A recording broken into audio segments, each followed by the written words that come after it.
هذه هدية من وائل خواجي للعريس. ثاني مرة يبطل يمقلب الناس. تمام. وائل يتقدم للعريس الآن وبيعطيه أحلى هدية.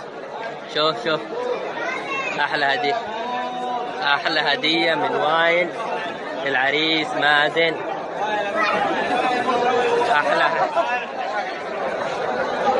أحلى هدية.